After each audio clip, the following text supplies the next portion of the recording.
అమ్మా నాన్న చెల్లెని ఎవరికి అమ్మొద్దు, మన చెల్లె కదమ్మా మనమే సాదుకుందాం. తన చెల్లెను తల్లిదండ్రులు అమ్ముతుండగా ఓ చిన్నారి ఏడుస్తూ అన్న మాటలివి. కానీ ఇక్కడ తోడబుట్టిన బంధాన్ని పేదరికం ఓడించింది. ముగ్గురు ఆడపిల్లల్ని సాధలేక విక్రయించే దుస్థితి నెలకొంది. నల్గొండ జిల్లా తిరుమలగిరి సాగర్ పరిధిలోని ఎల్లాపురం తండాలో శిశు విక్రయ ఘటన వెలుగు చూసింది.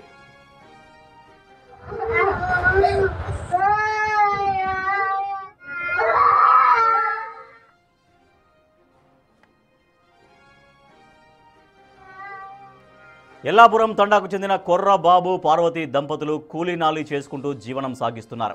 ఈ దంపతులకు మొదటి కాన్పులో బాబు జన్మించి 9 నెలలకే చనిపోయాడు. ఆ తర్వాత 2-3 కాన్పుల్లో ఆడపిల్లలు జన్మించారు. 10 రోజుల క్రితం పార్వతి 4వ బిడ్డకు జన్మనిచ్చింది. అయితే ఆ దంపతులకు ఈసారి కూడా ఆడబిడ్డే పుట్టింది. అయితే ముగ్గురు ఆడపిల్లల్ని సాకలేమని భావించిన బాబు పార్వతి 4వ కాన్పులో జన్మించిన ఆడ శిశువును అమ్మకానికి పెట్టారు. దళాల ద్వారా ఆంధ్ర గుంటూరు ప్రాంతానికి చెందిన వారికి 3 రోజుల క్రితం 3 లక్షలకు విక్రయించినట్లు సమాచారం.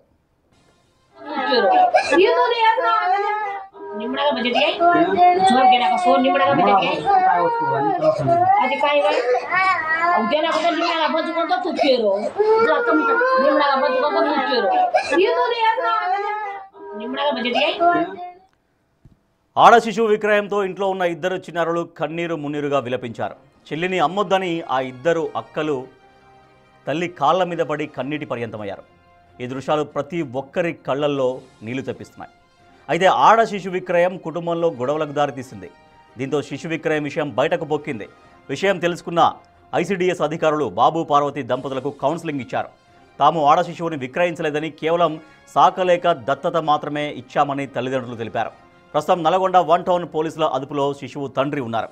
విక్రయానికి గురైన ఆడ శిశువును గుంటూరు జిల్లా నుంచి నల్గొండకు తరలించేందుకు పోలీసులు, ఐసిడిఎస్ అధికారులు ప్రయత్నిస్తున్నారు. మా ప్రతినిధి రమేష్ మరింత సమాచారం అందిస్తారు. దీనికి సంబంధించి రమేష్, చాలా హృదయ విదారకమైనటువంటి ఘటన. నిజంగా ఆడపిల్లని సాధలేక వరుసగా 3 ఆడపిల్లల్ని సాకలేక ఆ అమ్మాయిని దత్తత ఇస్తామని చెప్తున్నారు, కానీ అమ్మేసినట్టుగా చెప్తున్నారు. సో నిజంగా అమ్మారా లేదా దత్తతగా ఇస్తున్నారా? సో దీనికి సంబంధించి పూర్తి సమాచారం ఏంటి? ప్రస్తుతం ఆ బాలిక శిశువు ఎక్కడ ఉంది? రైట్, చూడొచ్చు ఎంతో అల్లారి ముద్దుగా ఉన్నటువంటి ఆ చిన్నారి కూడా మొత్తం ఆ అక్కలు ఏడుస్తున్నటువంటి దృశ్యాలను కూడా మనం చూస్తున్నాం. ఆ చెల్లిని అమ్మొద్దు అంటూ కూడా ఎంతో ఈ సంఘటన కూడా కలిసివేస్తుంది ప్రతి ఒక్కరిని. ఇదే విషయంపై కూడా మంత్రి సీతక్క కూడా సీరియస్ గా స్పందించడం జరిగింది. వెంటనే విచారణ కూడా ఆదేశించడం జరిగింది. జిల్లా కలెక్టర్ కూడా రంగంలోకి దించి కూడా మొత్తం కూడా పూర్తి స్థాయిలో విచారణ జరుపుతున్నటువంటి పరిస్థితి కనిపించిందని చెప్పవచ్చు. మొత్తం 3 కూడా ఆడ సంతానం కావడంతో కూడా వారంతా ఏపీ గుంటూరుకు చెందిన వారికి కూడా అక్రమ దత్తత కూడా 3 లక్షల రూపాయలకు అమ్మివేయడం జరిగింది. వెంటనే ఆ శిశు సంక్షేమ శాఖ అధికారులకు ఫిర్యాదు రావడం, పోలీసులు కూడా రంగంలోకి దిగి ఎట్టకేలకు కూడా గుంటూరులో ఉన్నటువంటి పాపని రాత్రినే తీసుకురావడం జరిగింది. ప్రస్తుతం పాప శిశుగృహకు చేరింది. అదే తల్లిదండ్రులు మాత్రం ఆ పిఎస్ లోనే ఉన్నారు. మొత్తం మీద చట్టరీత్యా నేరం కాబట్టి 3 సంవత్సరాల వరకు కూడా జైలు శిక్ష పడే అవకాశం కూడా ఉందని కూడా చెప్తున్నటువంటి పరిస్థితి కనిపిస్తుంది. మనతో మాట్లాడడానికి జిల్లా శిశు సంక్షేమ శాఖ అధికారి ఉన్నారు. చెప్పండి, ఈ విషయం ఎలా వెలుగులోకి వచ్చింది, ఎప్పుడు తెలిసింది?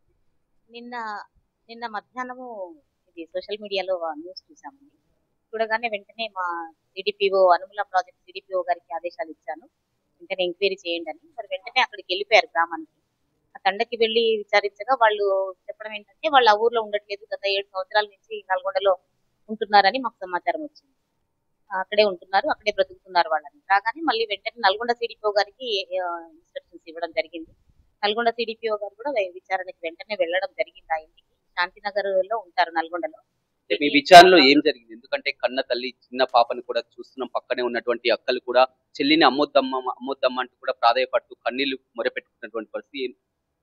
అంటే అక్కడ ఈ వీరు ఏంటంటే శాంతినగర్ లో ఉంటారు ఇక్కడ నల్గొండలో.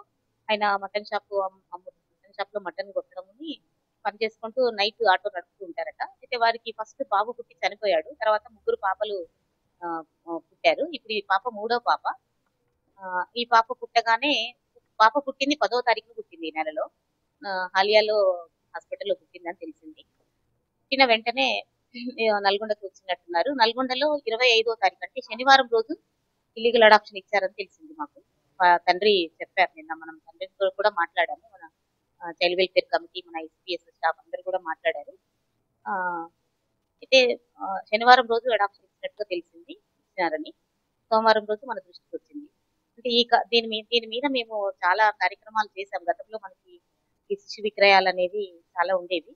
అయితే ఆ తర్వాత ఇప్పుడు పాప పరిస్థితి ఏంటి? గుంటూరు నుంచి కూడా పోలీసులు అధికారులు కలిసి కూడా పాపను తీసుకురావడం జరిగింది, శిశు గృహలో ఉంచడం జరిగింది. ఇప్పుడు పాపని తల్లిదండ్రులకు అప్పగిస్తారా? శిశు గృహలో ఉంటుందా పాప?